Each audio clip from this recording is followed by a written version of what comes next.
Swamp Thing just ended its run on the CW before Christmas, right before Christmas.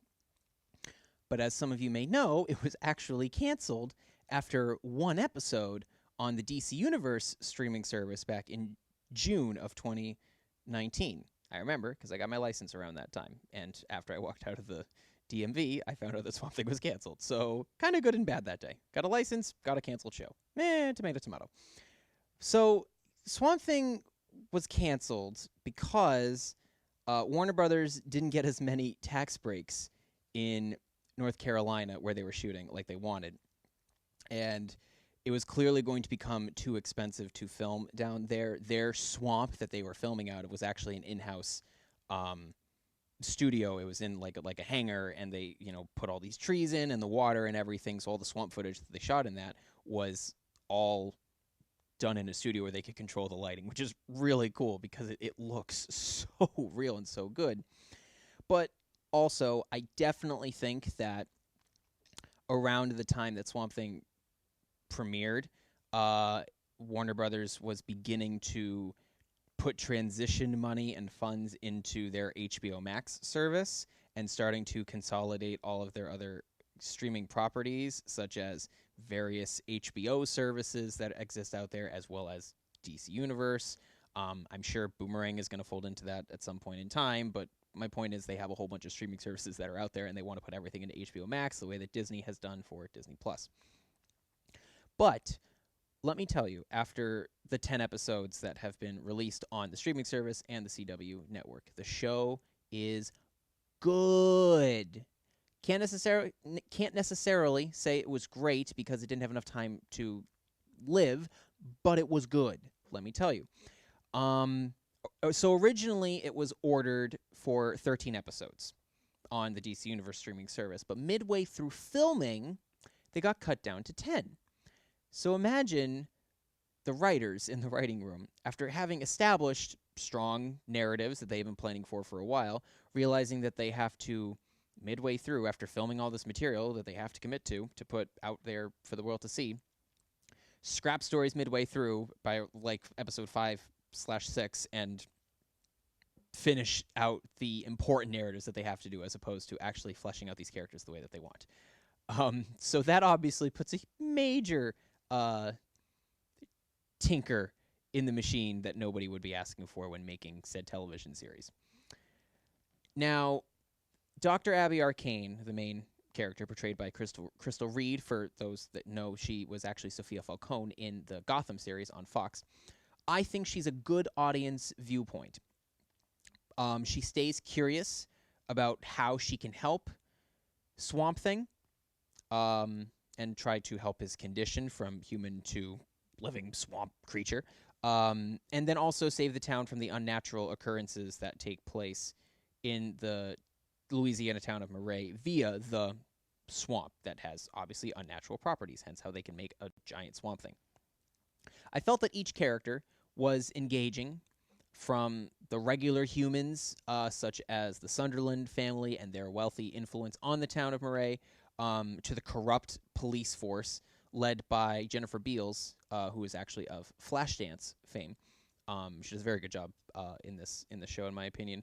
To even Dr. Jason Woodrue, who, for those that know, becomes obsessed with what makes Swamp Thing tick and what he is and what makes him the way that he is, and then he eventually becomes the Floronic Man, which was teased at the end of season 1 with a post-credits look in a full suit and everything, and that really would have been where the show was probably going to shine on its own. Swamp Thing fighting Floronic Man, both these giant plant-like organisms. I thought that would have been a really cool thing to dive into, but I thought that they were doing a good job of building up to that fight, but unfortunately we never got it because of the cancellations, because it never stood a chance. Now, what's cool with DC's Swamp Thing as well is the show also featured other heroes from DC lore.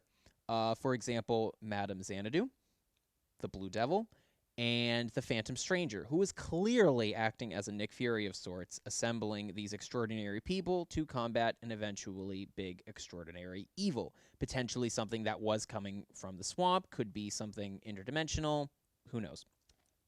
The goal was, in fact, publicly stated that they were creating a Justice League Dark spin-off series from Swamp Thing. And they probably would have established maybe one or two more characters as season 2 or maybe season 3 went on. Certainly, you could have thrown in Deadman. I think you could have had another Constantine performance in there and established a multiverse of Constantines on top of what you already have. Or you could have, quite frankly, just gotten Matt Ryan from the CW shows to come on in and be a part of the interdimensional travel, because he would definitely be someone that could do that. And it just feels not fair that we had a really cool idea on television and we just couldn't see it brought to its full conclusion, if you will. We are getting a J.J. Abrams Justice League Dark show for HBO Max, but it'll probably be separate from this continuity, so establishing all new versions of said characters for the audience to get behind. And there will probably be story elements that are made up on the spot, like in his Star Wars movies and Lost. Yay, I guess. Whatever you're into. The main suit, Swamp Thing himself, I thought looked great, and I would love to see this version of the character crossover into the CW properties, mostly just because I want to keep Brandon Mears in the persona, because I thought he brought a nice humanity to the Swamp Thing role, even through the suit. And for those that don't know, Brandon Mears actually has been involved in some science fiction and horror genre pieces of work for a while. Example, he played Jason in the Friday the 13th movie reboot from 2009, so he understands big body intimidating work. So I thought that was a very good casting choice for your Swamp Thing. And I think it'd be fun to bring him into the other CW shows, especially since it was just on the CW. You know, even if there isn't a renewal for the show, which maybe there could be something on the horizon, since there is clearly some form of interest from audience goers seeing it on the CW that didn't see it on DC Universe. It would be very nice to see at least the hero of Swamp Thing brought into the CW fold to some degree, you know, because I like when characters aren't wasted. It's why I was so happy when Constantine, Matt Ryan's portrayal, was brought into the CW verse. Even when it was just one episode, it was great, but then to have him be part of Legends too, like, how fantastic is that? Swamp Thing definitely never stood a chance due to the behind-the-scenes politics. And I kind of worry that things will only get worse going forward in terms of television storytelling. Streaming audiences will only become more and more divided as content is created for the masses. So, why even cancel shows on streaming services when only 2% of shows that are going to be watched by the mainstream audience will become massive cultural phenomenons? Shows like Stranger Things and The Handmaid's Tale and Marvelous Mrs. Maisel, Netflix, Hulu, Amazon shows, I don't think shows should have to live up to these astronomical numbers. It feels unfair to have to hold up something like, say, Swamp Thing to that of all these massive shows. I feel that every show, especially in the age of streaming, where writers have a little more control over how long they want their episodes to be, how long they want their seasons to last, depending on the network, of course, but you get my point. They should be allowed to the shows themselves should be allowed to either grow with their audience in terms of building up support and building up numbers and people viewing the show, or at least be allowed to conclude their stories. Like, say, if you have season 1 of a show and you're told it's not doing well, okay, have one more season to at least have some form of conclusion rather than leaving shows on a cliffhanger and those fans are completely left unfulfilled.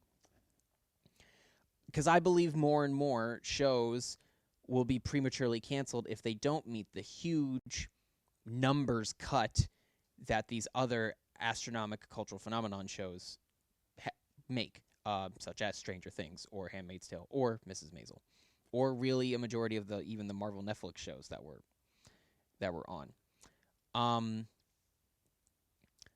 I feel that streaming service shows should just have a better fighting chance, and I understand that network television for a long time has obviously canceled shows, some with more passionate fan bases than others, whether it's with premature cliffhangers or simply they were told midway through production, hey, this is going to be it, wrap things up.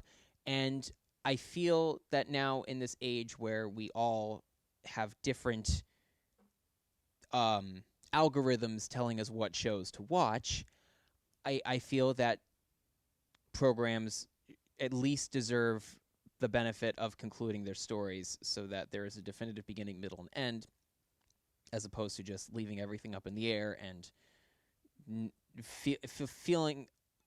feeling unfulfilled going forward. You'll probably just be so distracted with the other new shows that are out there that you won't notice your unfulfillment after probably a week.